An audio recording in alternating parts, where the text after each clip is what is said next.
See that?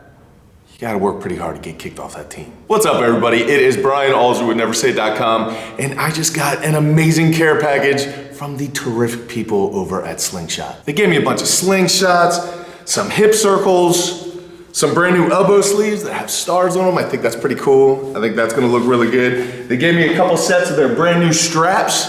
So have these, gonna try these out today.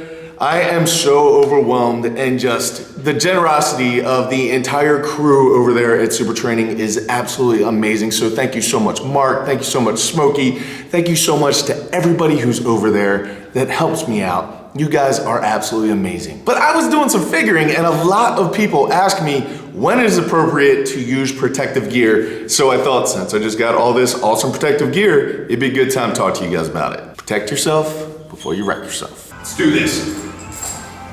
Anyway, the use of protective equipment has been massively debated in the entire weight strength training community. Some people use this stuff all the time, some people never use it at all. Other people say it's cheating, other people say it's awesome. But there's one thing for sure, as you get further into this game and your weights get heavier, or as your body gets older and your injuries start piling up, there are a couple things that you can do to help protect your body so that you can train a longer amount of time for the rest of your life, because for most of us, we are never gonna make a living off of lifting heavy things, but rather it's about the passion of it and trying to become better every single day, and this will allow you to increase your longevity in this sport that you love. And before you guys freak out and say I cannot afford all of that stuff, I lifted 17 years before I ever even used a belt. I never used a belt one time in 17 years. And then I bought a belt thinking that it was going to be the end all be all, and it wasn't. But I did start using a belt after I broke my back twice, and like I said, it was after 17 years of training. And then from there, I trained a couple more years with just the belt, thinking that that was the end all be all, until about a year and a half ago, when one of my sponsors bought me a pair of SBD knee sleeves. Now I pretty much shower with those on. But all that to say, you do not need this stuff if you are lifting, especially if you are a young individual lifting.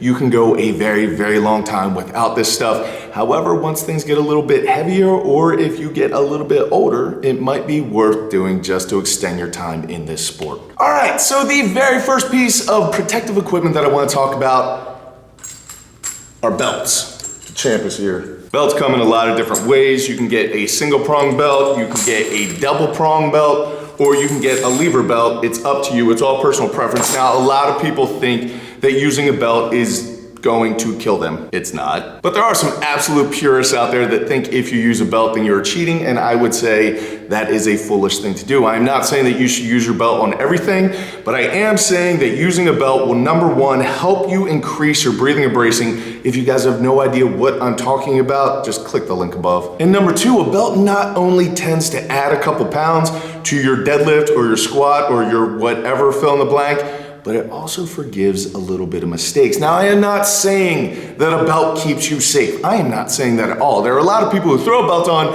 and now they think they're Superman, and they go try to do something stupid and they don't pay attention to form, they don't pay attention to breathing and bracing, and they hurt themselves. Don't do that. But like I said, it can forgive a little bit of mistakes. So if you get a little bit out of shape on your deadlift or your squat, that belt might be the thing that allowed that intraabdominal pressure to push out against it and kind of hold your belly in place and your spine in place so that you don't herniate discs or do anything stupid like that. Now, a lot of people think that if your beltless squat goes up, then your belted squat will go up. And a lot of people think that if your belted squat goes up, then your beltless squat will go up. Both of those types of training complement each other, so I would highly encourage you to have both in your programming. And there is no question that a belt will help you lift more weight for probably 99.99% of people out there. Every once in a while, you have a person who actually lifts less weight with a belt on, but they are absolutely in the minority there. But you have to look at using a belt almost like using a tool. It is not cheating if you're trying to tighten up a bolt and you use a wrench. Your grip isn't being cheated. Like, it is different. Hope that makes sense. Now, a lot of people want to know, what weight do I need a belt for? And that's gonna be highly determined by how you feel that day and where your training level is. So for me personally, I throw on a belt when I get around 80 to 85% and above. If it's above that, most likely I'm gonna have a belt on because it is too heavy a weight to play around with. If you do something wrong when you're that heavy, you're going to be in trouble. Now, again, my 85% is going to be different than a lot of people's 85%, but you'd still probably be better off being careful than not. But if you're feeling really awesome that day, then you can wait longer before you put that belt on, maybe to 85 or 90%.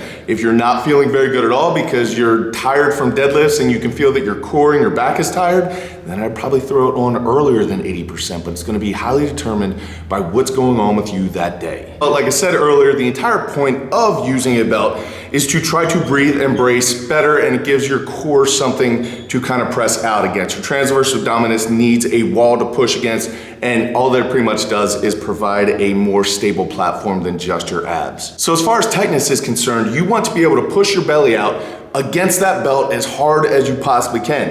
If you're pushing your belly out and you're still kind of loose in there, you need to tighten that belt up because it's really not doing much of anything for you.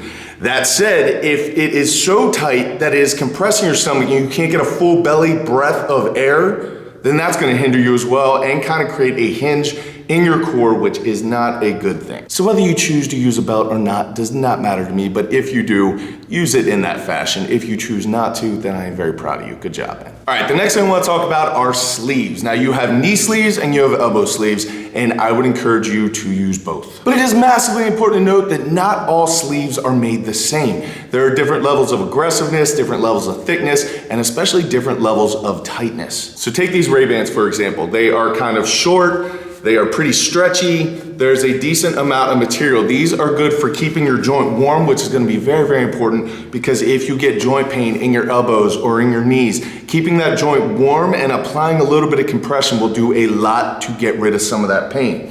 And then you have other sleeves, like these are the strong sleeves by Slingshot, which I absolutely love. They are more aggressive, they don't stretch as far, they are definitely less comfortable. However, they protect you a lot more, and they may even provide you a couple pounds on your actual lifts. Now, the thing that I like best about the strong sleeves is how long they are. So for strongman, your bicep is kind of a weak point in all areas. So a lot of people tear biceps in strongman, and when this comes up and covers that bicep, you're allowing it to get warmth and compression, which does a lot to keep injuries away. Now, when it comes to knee sleeves, you're gonna be dealing with the exact same thing. So when you put your knee sleeves on, they should be pretty tough to get on. It kind of counts as your warm up. But again, there's gonna be different levels of aggressiveness. So these are the strong sleeves. They are a little more aggressive. They stretch a little less comfortable, but they do provide a little bit of support. These are the Slingshot sleeves, which are a little bit more stretchy, and they're pretty much there for warmth and compression like I talked about before.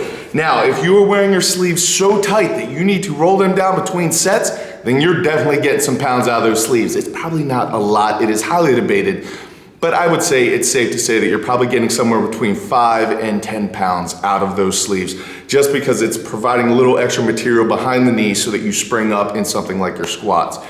That said, if you wear them loose enough that you can keep them on for the entire workout, kind of like you guys see me doing, they may give you maybe 5 pounds, maybe 2 pounds, I don't know. But one thing is for sure, they definitely make my old man joints feel better, because I have put a lot of time in this game where I have a literal just Christmas list full of injuries. So they definitely do help my elbows and my knees feel better. So I would highly encourage, if you are experiencing some elbow or knee pain, either man up, try a little triactin like a man, or put on some sleeves to get some warmth and compression to that joint, and it will absolutely help. All right, so next up on the list are wraps, both for your wrists and sometimes your knees. So I'm not really gonna talk too much about knee wraps here, because I wanna consider it protective equipment. I would consider it advancing equipment. But really, if you are not a serious lifter, like you're kind of in advanced stage, you shouldn't even touch wraps. They are going to end up hurting you more than they're gonna help you, so stay away from those. Now, wrist wraps are going to help a lot of people, because a lot of people get wrist pain either in their overhead press or their bench press. And so this allows some support. Now there's two different ways to, come on, wraps. Now there's two different ways to wear these. Number one is kind of loose. So you'll see people kind of walking around with them on their arms like this, and then before the set, they'll pull it about this tight, just give a little bit of support, all right? That is all that is doing, and of course, keeping the joint warm. Now there's also something called casting. So what that does, I do this a lot for like the circus dumbbell, I do it before I bench. You wrap this onto your other hand, pull it extremely tight, and then when you lock it down, your hand is literally like in a cast. I cannot really bend my wrist there.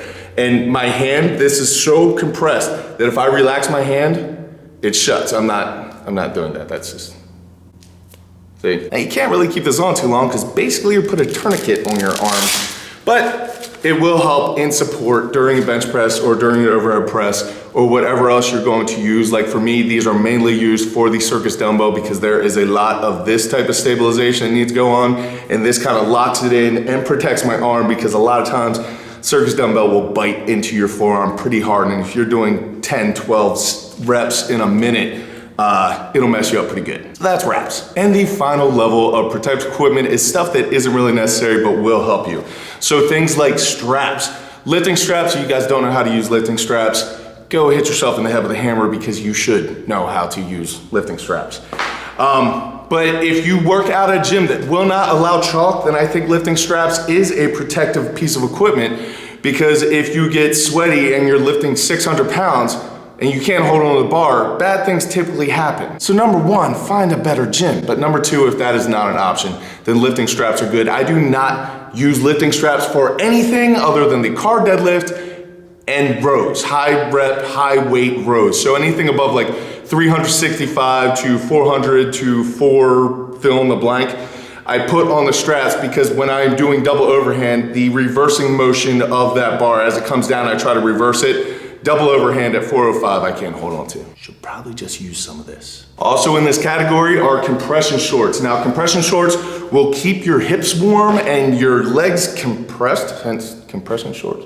That was smart. But these are an absolute must if you are a strongman because you use your hips so much for all the movements and they get beaten up. But again, not all of these are made equal, so there are different levels of thickness and some provide more warmth than others. When I wear those Ray-Ban old Jackal Gym blue Ray-Bans, they are the best on the market. They're super expensive. However, my hips always feel good after my training session. And I want to talk about the slingshot. So the slingshot not only provides you a chance to train with super maximal weights, right? So if you can bench 300 pounds, it's pretty much a guarantee that you can get 315 to 350 with a slingshot. So number one, it's gonna help that. It's gonna help tricep strength similar to a close grip bench press or a floor press.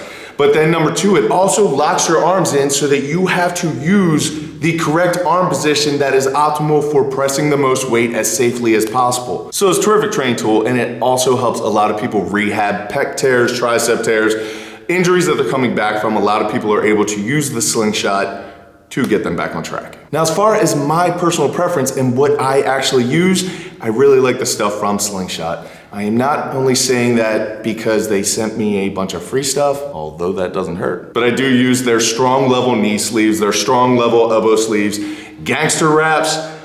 For my compression shorts, I try to use Ray-Ban as much as I can, although they get kind of funky, so I can't use them every single workout. And for my belt, I use Inzer Advanced Design. So if you guys want to do the same stuff I'm doing, I think you can pick up the Slingshot stuff at howmuchyoubench.net, but remember, I use the strong level stuff, not the Slingshot level stuff. The stuff that says Slingshot on the knee sleeve is going to be a little bit lighter than the strong sleeves that are a little bit more aggressive and provide a little bit more support.